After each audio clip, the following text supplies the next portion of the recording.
Halo Sobat Perikanan, perkenalkan nama saya Rangga Sasika dengan NIM C1401231056. Nah, yang pertama itu apa hormon dan kelenjar hipofisa? Nah, pada dasarnya hipofisa memuatkan kekuatan hormon. Hormon adalah zat aktif yang dihasilkan kelenjar endokrin yang mempengaruhi fungsi tubuh secara spesifik.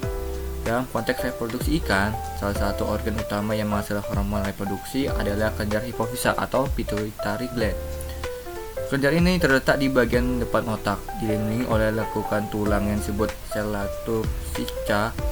Kelenjar hipofisa menghasilkan beragam hormon penting, termasuk gonadotropin hormon atau GTH yang bekerja pada gonad, yaitu kelenjar kelamin jantan dan betina.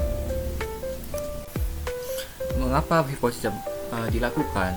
Teknik ini bertujuan untuk merangsang gonad ikan menggunakan ekstra hormon hipofisis atau hormon sintetis. Tujuannya sederhana, mendorong pelepasan telur dan sperma sehingga pemijahan bisa terjadi secara terkendali dalam sistem penangkaran. Ini membuka peluang besar dalam peningkatan produksi ikan secara global. Dalam budidaya, hipofisa sering disebut kawin suntik karena melibatkan suntikan hormon gonadotropin untuk mempercepat pematangan sel telur dan sperma. Ikan yang diambil hipofisanya disebut ikan donor, sedangkan yang menerima suntikan disebut resipien. Ikan donor harus memenuhi beberapa syarat, yaitu 1. Masih segar, 2. Matang gonad, 3. Idealnya dari yang sama atau homoplastik atau kekerabatan dekat, bukan ikan yang baru selesai memijah, dan diutamakan jantan. Sebelum penyuntikan, indukan ikan sebaiknya diberok atau dipaskan untuk membedakan pembesaran perut karena makan yang dan telur serta membersihkan tubuh ikan. Ini juga mencegah pemijahan alami yang tidak terkendali. Dosis hormon disesuaikan dengan jenis kelamin dan berat tubuh ikan. Umumnya induk jantan menerima sepertiga hingga setengah dosis induk betina, sekitar 0,3 ml per gram dibandingkan 0,5 ml per gram untuk betina. Hormon biasanya diecerkan dengan larutan fisiologis 1:1 sebelum disuntikan. Untuk betina, penyuntikan biasanya dilakukan 1-2 kali dengan dosis terbagi. Sementara jantan cukup sekali, sering kali bersamaan dengan suntikan kedua betina. Ada beberapa teknik penyuntikan yang umum digunakan. Yang pertama, intramuskular. Penyuntikan pada otot punggung atau badan ekor paling sering digunakan. Jarum disisipkan antar sisik. Yang kedua, intraperitoneal. Penyuntikan ke dalam rongga perut, biasanya antar sirip perut atau sirip dada. Yang ketiga, intrakranial. Suntikan ke dalam rongga otak. Yang keempat, intravena. Penyuntikan pada pembuluh vena, biasanya di mulut atau di ekor. Penggunaan hormon sintetis seperti Ovacrim juga semakin praktis karena sudah berupa larutan siap suntik. Keuntungan dan kelemahan hipofisa. Keuntungannya meliputi kemudahan penanganan, dosis yang terukur, dan potensi efek sinergi hormon lain. Namun, ada kelemahan seperti mengorbankan ikan donor, kesulitan standarisasi, dan resiko penularan penyakit. Pengambilan kelenjar hipofisa memerlukan ketelitian. Kepala ikan dibedah, lemak di sekitar otak dibuang, saraf penciuman dan optik dipotong, lalu otak diangkat untuk mengidentifikasi dan mengambil kelenjar pituitari. Kelenjar ini tidak boleh rusak. Setelah diambil, kelenjar dapat digunakan atau diawetkan. Ada 2 metode pengawetan utama. Yang pertama, metode basah. Metode basah menggunakan alkohol absolut dan metode kering menggunakan aseton. Keduanya berfungsi menarik air dari jaringan kelenjar. Penyimpanan dapat dilakukan pada suhu kamar atau dingin, namun suhu rendah dan terhindar dari sinar matahari langsung lebih baik untuk penyimpanan jangka panjang, bahkan hingga 2 tahun.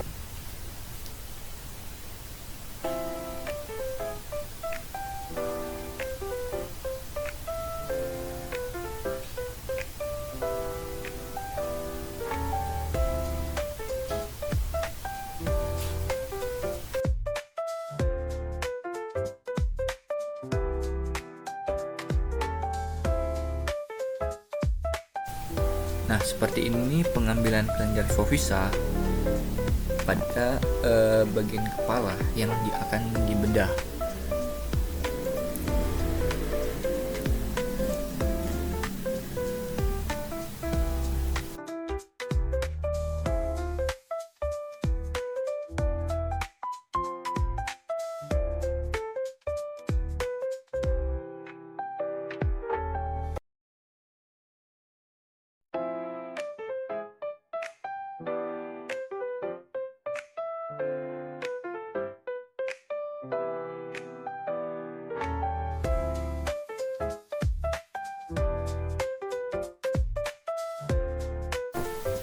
Selanjutnya, mari kita bahas teknik yang tak kalah menarik, yaitu seks reversal.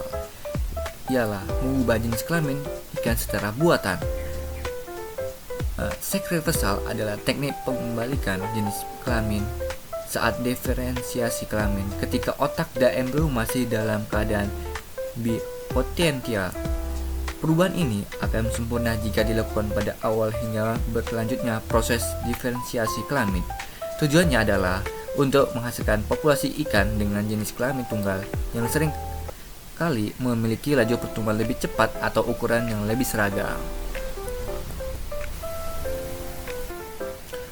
Nah, terdapat 3 sampel ikan nila yang disiapkan untuk dibedah. Untuk langkah pertama, dilakukan pembedahan di area operculum hingga mencapai organ urogenital ikannya. Organ-organ lain seperti usus, lambung, dan juga hati nanti akan dipisahkan untuk memudahkan akses gonadnya. Nah, gonad yang terletak di bagian bawah gelembung renangnya nanti akan diambil menggunakan alat steril atau diolah menggunakan alat steril, dan nanti menggunakan tusuk gigi untuk menguraikan si gonadnya itu sendiri agar nanti mempermudah dalam menganalisisnya.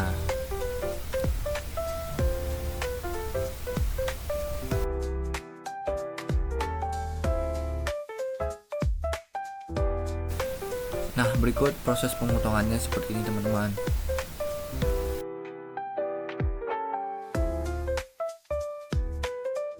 Salah satu teknik utama seks reversal adalah pemberian hormon steroid pada fase labil kelamin ikan. Keberhasilan manipulasi ini dipengaruhi oleh jenis dan umur ikan, dosis, lama waktu, dan cara pemberian hormon, serta lingkungan.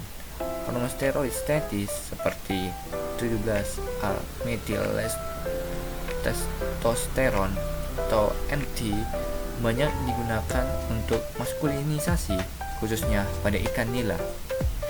Pemberiannya bisa secara oral melalui pakan, perendaman embrio atau larva, maupun injeksi.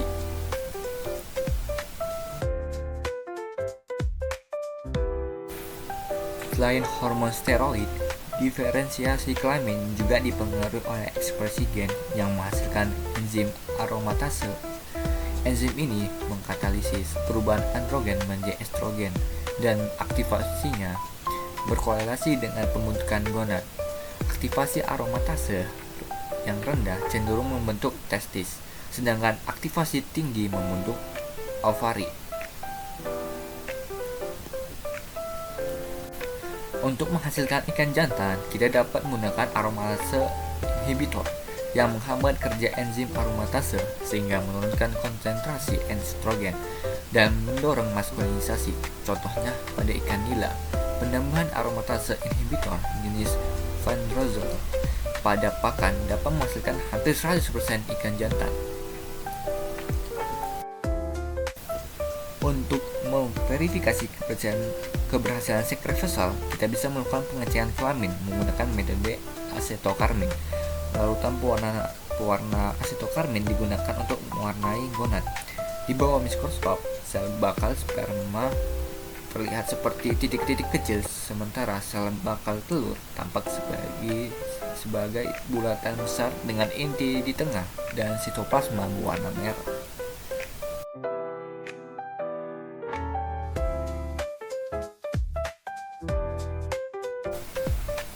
Terakhir, mari kita bahas tentang privasi dan pengecekan kualitas sperma, sebuah teknologi penting untuk menjamin ketersediaan benih unggul. Ketersediaan benih berkualitas merupakan kunci keberhasilan budidaya ikan. Seringkali, kematangan gonad induk jantan dan betina tidak bersamaan, menyebabkan kendala dalam pemberian buatan. Disinilah teknologi privasi sperma sangat dibutuhkan. Tujuannya beragam, mempermudah pemurnian dan persilangan antar ras, mempercepat program introduksi dan domestikasi, mengendalikan keterbatasan induk jantan, menyediakan cadangan genetik, mendukung program pemulihan, dan memungkinkan produksi benih sepanjang tahun. Proses privasi sperma dimulai dengan menampung sperma segar secara aseptik dari induk jantan. Kemudian, sperma dicampur dengan larutan fisiologis dengan rasio 1:2 hingga 1:10, tergantung kebutuhan. Misalnya, 1 mili sperma dicampur dengan 1 mili larutan NaCl. Sperma kemudian disimpan pada suhu dingin sekitar 4 derajat Celcius selama 24 jam hingga 72 jam secara bervariasi tergantung spesies ikan. Metode spermatokrit yaitu yang pertama, sampel cairan semen dimasukkan ke dalam tabung mikrohematokrit hingga mencapai 4/5 bagian. Ujung tabung disumbat menggunakan streptosil. Lalu tabung hematokrit disentrifugasi selama 5 menit dengan kecepatan 800 rpm. Setelah proses sentrifugasi, kadar spermatokrit diukur dengan batangan. Rumus: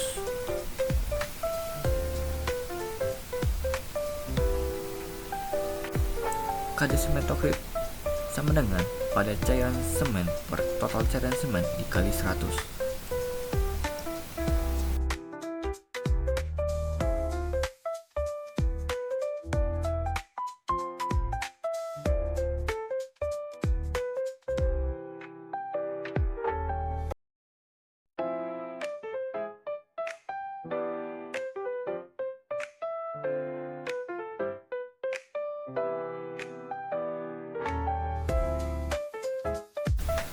Penyimpanan sperma bisa menyebabkan kerusakan membran plasma spermatozoa akibat peroxidasi lemak.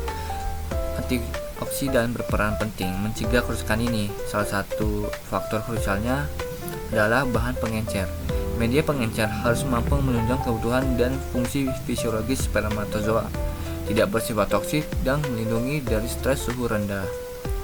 Media ini juga berfungsi menambah volume semen, memperpanjang masa simpan, dan mencegah aktivasi sperma dini.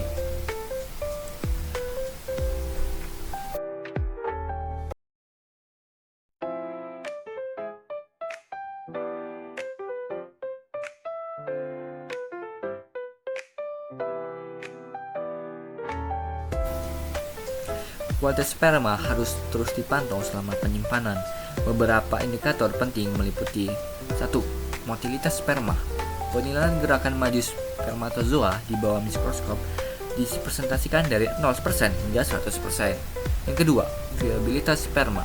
Menggunakan pewarnaan diferensial eosin nekrosin untuk membedakan sperma hidup atau tidak menyerap warna dan mati atau tidak menyerap warna merah. Yang ketiga, spermatokrit. Mengukur persentase padatan semen setelah disentrifugasi. Yang keempat, derajat pembuahan. Persentase embrio yang terbuahi dan berkembang hingga fase bintik mata. Yang kelima, derajat penetasan. Persentase telur yang berhasil menetas. Keenam, rangsangan hidup larva. Persentase ikan yang bertahan hidup hingga akhir pengamatan. Demikianlah penjelasan mengenai 3 teknik reproduksi ikan yang sangat fundamental dan budidaya modern, yaitu hiperfisasi, seks reversal, dan preservasi sperma. Dengan menguasai teknik-teknik ini, kita dapat meningkatkan efisiensi dan produktivitas budidaya ikan, memastikan ketersediaan benih berkualitas, dan kontribusi pada ketahanan pangan. Semoga video ini memberikan wawasan baru bagi Anda. Jika ada pertanyaan, tulis di kolom komentar di bawah. Jangan lupa like, share, dan subscribe untuk konten menarik lainnya seputar dunia perikanan.